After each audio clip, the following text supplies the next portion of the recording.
Bismillahirrahmanirrahim. Assalamualaikum warahmatullahi wabarakatuh. Maha suci Allah, segala puji dan syukur kita panjatkan kehadirat Allah. Semoga kita selalu dalam lindungan, bimbingan, ampunan dan ridho Allah subhanahu wa ta'ala. Subhanallah walhamdulillah, astagfirullah, Allah. Kembali saya dari tim Raja Wali Nusantara. Kali ini akan mengangkat terkait dengan malaikat.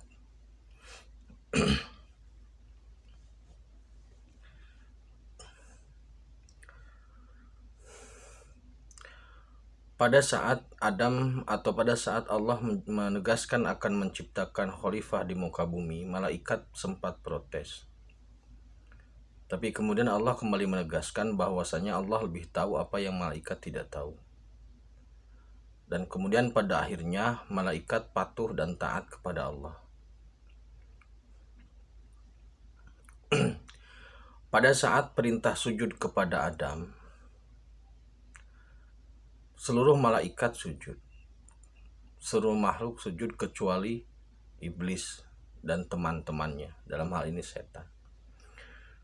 Maka ketika perintah sujud itu turun, atau ketika perintah sujud itu keluar,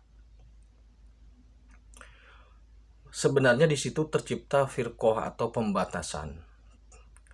Awalnya sebelum perintah sujud kepada Adam itu tidak ada batasan. Artinya malaikat hidup sesuai dengan perintah Allah, kemudian iblis, setan, jin dan sebagainya sesuai dengan karakternya.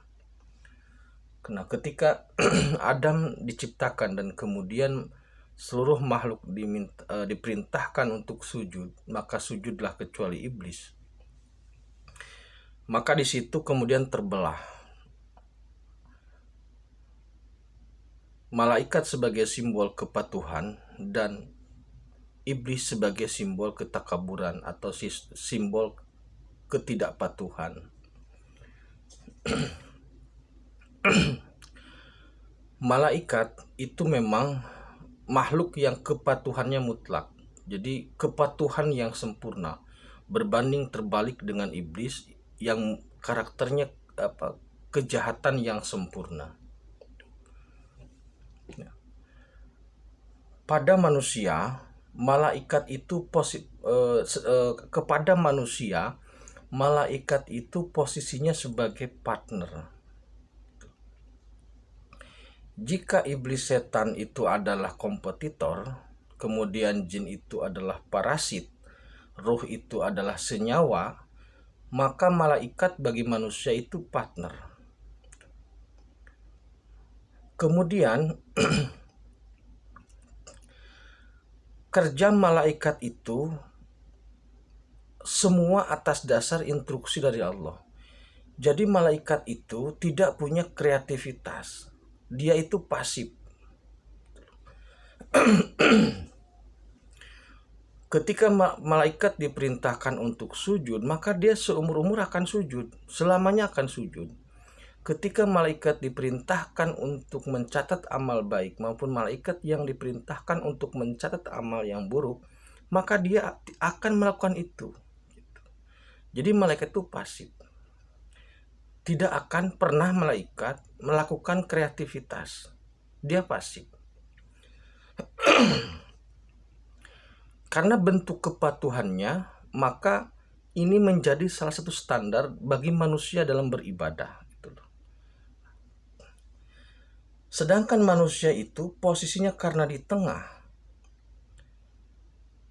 dia bisa menjadi lebih baik daripada malaikat, tapi juga bisa lebih buruk daripada binatang.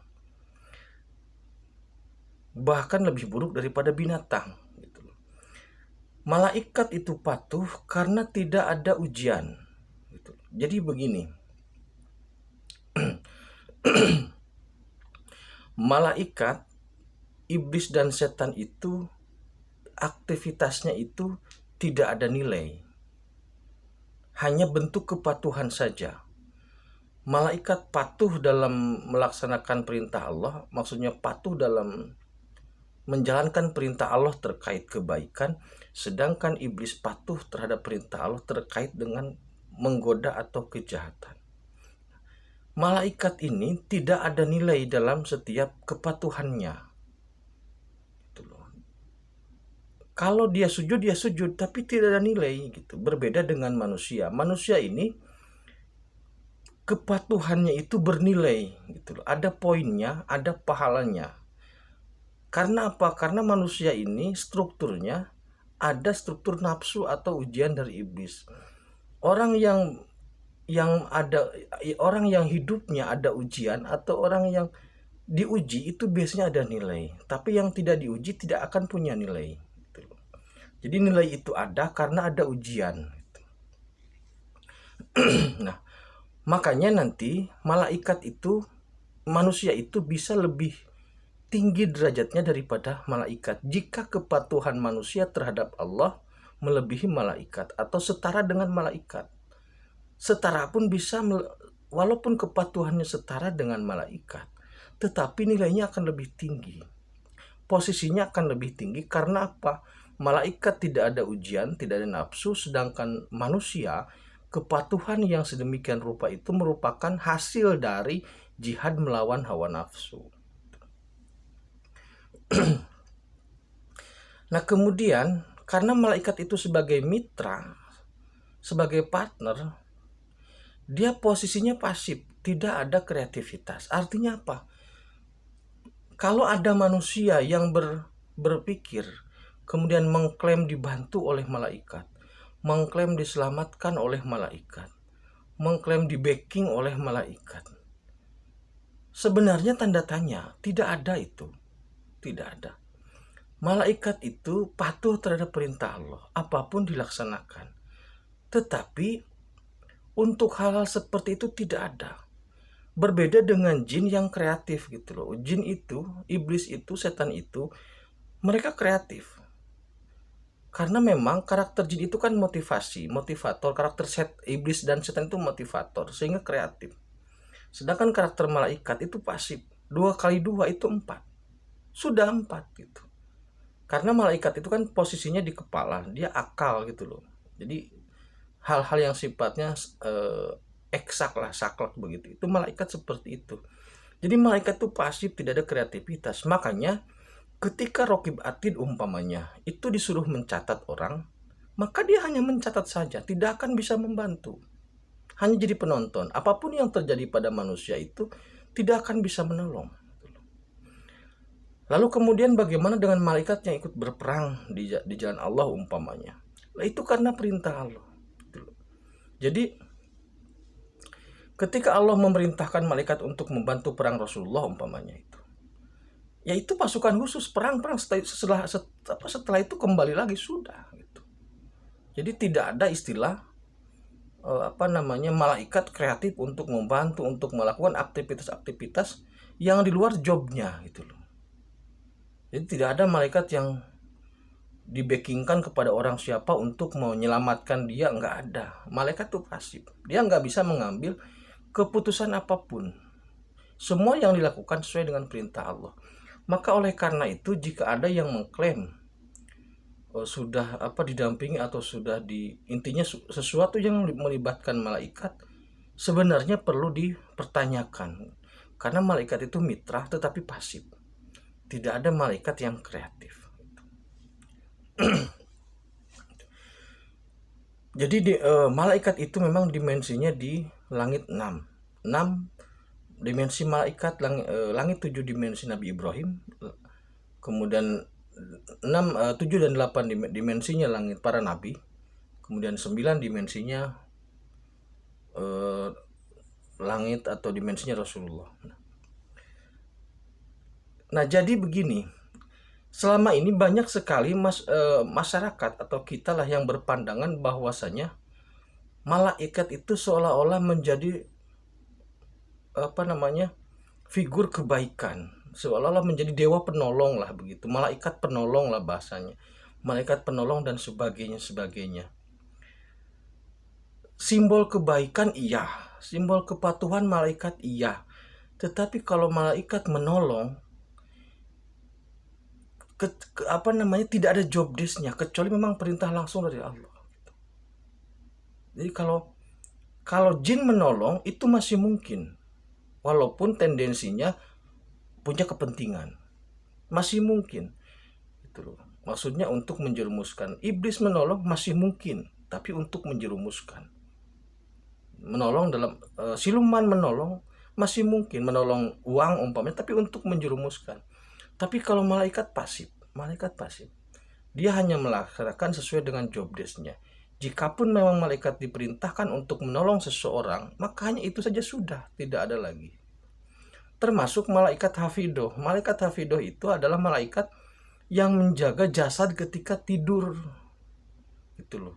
Jadi jasad orang yang tidur atau badannya atau raganya orang yang tidur itu yang menjaga malaikat hafidoh dari gangguan makhluk-makhluk supaya yang tidur aman, baik itu binatang ataupun makhluk-makhluk yang lain.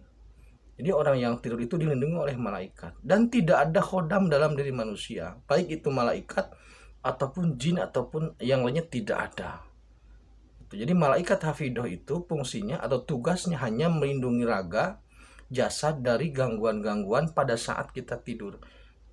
Terutama dari makhluk-makhluk gaib itu, kemudian dari binatang-binatang. Makanya biasanya orang yang tidur, kalaupun ada ular yang melintas di badannya, itu ular tidak berani mengganggu.